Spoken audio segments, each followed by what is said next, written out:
Hey guys, it's me again. So today I want to look at importing OBJ objects into Houdini. Now, many of the times you will have imported objects that were created in another application.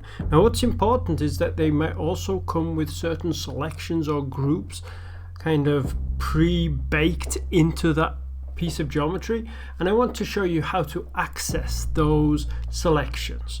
So importing this stuff is really straightforward, but getting the selections can be a little bit more tricky. So let's take a quick look at this, and let's start with creating a geometry container. And in order to import, I'm just going to use the file node. Now in the file node, I can click this little button here. It will let me select what I want. So in this case, I'm going to go to my desktop. I also have this OBJ here, and I'm going to import that. Just give it a second to catch up. Yeah, there we go. All right, let's go in here, and now we can see we've got this car. Now with this car, I can see there's lots of kind of strange patterns on there, and that's due to UVs. So I'm going to delete those UVs, and I can go to attribute delete, and then if I go under my vertex attributes, I can click here and I can see texture UV. Let's remove that, and I can see now I've just got my car without all of the UVs attached to that. All right, so that's cool. Now if I go and I middle mouse click, I can see I've got all these 203 primitive groups.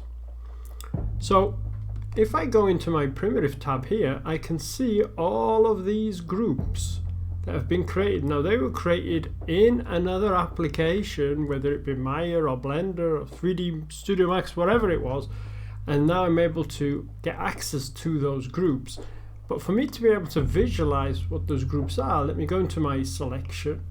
Then I'm going to hit this little button here. Do you remember this one, which is select groups or connected geometry? You can also use the 9 key as a hotkey. I'm going to click on that, and then I can see that I have got all of my groups here. Okay, cool. There we go. I just had to turn that on and off because for some reason I didn't have my colors.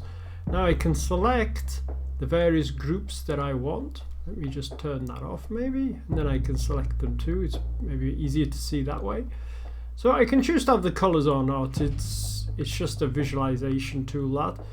And I can select the pieces that I want, and then I can make corrections or add textures, etc.